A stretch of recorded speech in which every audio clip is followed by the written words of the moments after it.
ദൈവത്തിൻ്റെ പരിശുദ്ധമായ നാമം മഹത്വപ്പെടുമാറാകട്ടെ. ദൈനംദിന അപ്പം എന്ന അനുദിന വചനചിന്തയിലേക്ക് ഏവർക്കും സ്വാഗതം. ഇന്ന് ദീർഘായുസ് എന്ന വിഷയത്തെ ആസ്പദമാക്കി ചില കാര്യങ്ങളെ നമുക്ക് ചിന്തിക്കാം. അതിനാധാരമായ ഒരു വാക്യം വായിക്കാം. എഫേസ്യർ 6:2-3 വാക്യങ്ങൾ. നിനക്ക് നന്മയുണ്ടാകുവാനും നീ ഭൂമിയിൽ ദീർഘായുസ്സോടിരിപ്പാനും നിന്റെ അപ്പനെയും അമ്മയും ബഹുമാനിക്കുക എന്നത് വാഗ്ദത്തത്തോടു കൂടിയ ആദ്യ കൽപ്പനയാകുന്നു. ബൈബിളിൽ 10 കൽപ്പനകൾ അടങ്ങിയിരിക്കുന്നു. അവയിൽ 4 കർത്താവുമായുള്ള ഒരു വ്യക്തിയുടെ ബന്ധവുമായി ബന്ധപ്പെട്ടിരിക്കുന്നു. ശേഷമുള്ള 6 ആളുകൾ തമ്മിലുള്ള ബന്ധങ്ങളെക്കുറിച്ചാണ്. ഈ 10 വാഗ്ദാനത്തോടു കൂടി ഒരു കൽപ്പന മാത്രമേ ഉള്ളൂ. അത് നിന്റെ അപ്പനെയും അമ്മയും ബഹുമാനിക്കുക. നിങ്ങൾ ഈ കൽപ്പന അനുസരിക്കുമ്പോൾ നിങ്ങൾക്ക് നന്മ ഉണ്ടാകുമെന്നും ഭൂമിയിൽ നിങ്ങൾക്ക് ദീർഘായുസ് ഉണ്ടാകുമെന്നും കർത്താവ് വാഗ്ദാനം ചെയ്യുന്നു. നമുക്കെല്ലാവർക്കും ഒരു ഭൗമിക പിതാവുണ്ട്. പക്ഷേ നമുക്ക് ആത്മീയ പിതാക്കന്മാരുമുണ്ട്. സ്നേഹനിധികളായ പിതാക്കന്മാരെ പോലെ ദൈവദാസന്മാരിൽ പലരും കരുതലോടെ നമ്മെ ഉപദേശിക്കുകയും ആഴമായ ഉത്കണ്ഠയോടെ നമുക്ക് വേണ്ടി പ്രാർത്ഥിക്കുകയും ചെയ്യുന്നു. ഏലിശയ്ക്ക് തൻ്റെ ആത്മീയ പിതാവായി എലിയാവുണ്ടായിരുന്നു. എലിയാവ് എടുക്കപ്പെട്ടപ്പോൾ എലിശ വിളിച്ചു പറഞ്ഞു, എൻ്റെ പിതാവേ, എൻ്റെ പിതാവേ, ഇസ്രായേലിൻ്റെ രഥവും കുതിരപ്പടയാളികളും എന്ന്.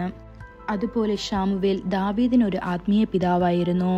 ദാവീദ് പലപ്പോഴും ശമൂവേൽ പ്രവാചകന്റെ ഉപദേശം തേടാൻ രഹസ്യമായി പോകുമായിരുന്നു. തിമത്യോസിന് അപ്പോസ്തലനായ പൗലോസ് ഉണ്ടായിരുന്നു. പൗലോസ് തിമത്യോസിന് എഴുതുമ്പോഴെല്ലാം വിശ്വാസത്തിൽ യഥാർത്ഥ പുത്രനായ തിമത്യോസിനെ എന്നാണ് അദ്ദേഹം ആരംഭിച്ചത്. ഇതൊന്ന് തിമത്യോസ് 1:2 വാക്യത്തിൽ കാണപ്പെടുന്നു. മാത്രമല്ല, പൗലോസ് അവനെക്കുറിച്ച് സാക്ഷ്യപ്പെടുത്തി, എന്നാൽ അവൻ്റെ തെളിയിക്കപ്പെട്ട സ്വഭാവം നിങ്ങൾക്കറിയാം. ഒരു മകനെ പോലെ അവൻ തൻ്റെ പിതാവിനോടൊപ്പം സുവിശേഷത്തിൽ എന്നോടൊപ്പം ശുശ്രൂഷ ചെയ്തുവെന്ന്. ഇത് ഫിലിപ്പിയർ 2:22 വാക്യത്തിൽ കാണപ്പെടുന്നു. അവർ നമ്മുടെ ഭൗമിക പിതാക്കന്മാരായാലും ആത്മീയ പിതാക്കന്മാരായാലും നാം അവരെ ബഹുമാനിക്കണം. അവരുടെ ദൈവിക ഉപദേശം അനുസരിച്ച് നടക്കുക. എല്ലാത്തിനുമുപരി നമ്മുടെ സ്വർഗസ്ഥനായ പിതാവ് പറയുന്നു, എൻ്റെ മകനെ, കേട്ട് എൻ്റെ വാക്കുകൾ സ്വീകരിക്കുക, എന്നാൽ നിന്റെ ആയുഷ്കാലം വളരെ ഉണ്ടാകുമെന്ന്. ഇത് സദൃശ്യവാക്യം 4:10 വാക്യത്തിൽ കാണപ്പെടുന്നു. ദീർഘായുസ് നേടാനും അഭിവൃദ്ധി പ്രാപിപ്പാനും കർത്താവിനെ ശ്രദ്ധിക്കുകയും അവൻ്റെ വചനമനുസരിച്ച് നടക്കുകയും ചെയ്യുക. നിങ്ങൾ ദൈവവചനപ്രകാരം ജീവിക്കുമ്പോൾ എണ്ണമറ്റ അനുഗ്രഹങ്ങൾ നിങ്ങളെ കാത്തിരിക്കുന്നു. അവൻ്റെ വചനം ആത്മാവും ജീവനുമാണ്.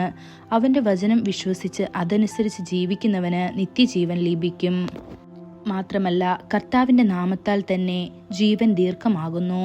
ബൈബിൾ പറയുന്നു, അവൻ എന്നോട് പറ്റിയിരിക്കാൽ ഞാൻ അവനെ വിടുവിക്കും. അവൻ്റെ നാമത്തെ അറിയിയാൽ ഞാൻ അവനെ ഉയർത്തും. ദീർഘായുസ് കൊണ്ട് ഞാൻ അവനെ തൃപ്തി വരുത്തും. എൻ്റെ രക്ഷയെ അവന് കാണിക്കും എന്ന്.